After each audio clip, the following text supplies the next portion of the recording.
Kua wehea Simon Bridges, mā ngai tōranga pū o tauranga moana, no te iwi o Ngāti Maniapoto i te whare pāremata, whai muri ho i te tekau mā whātau ōna i reira.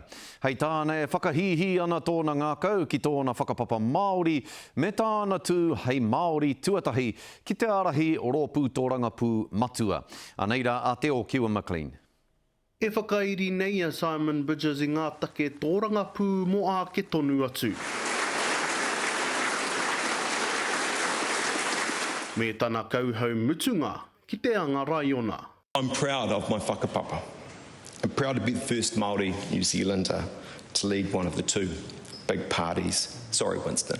I ko pau atuatahi tia te uri o Ngāti Maniapoto hei mema mō tauranga te kau mā whātau ki mua. It was a shock to me in a way, becoming leader, where Pākehā New Zealanders saw me as too Māori, not Māori enough. Māori saw me as too Māori, not Māori enough. Tihei Māori ora!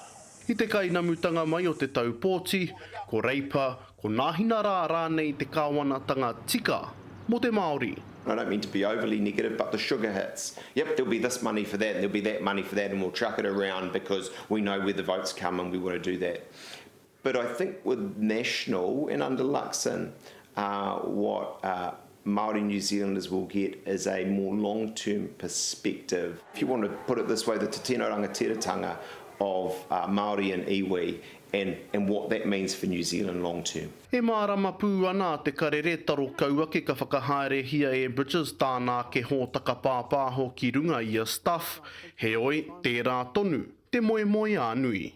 I'm also keen to do some iwi work, and in a way that for me will be coming to fruition of the journey I've been on and continuing to give back. E te raurau iti a haere, haere, i tō haere. Te o Kiwa McLean, te karere.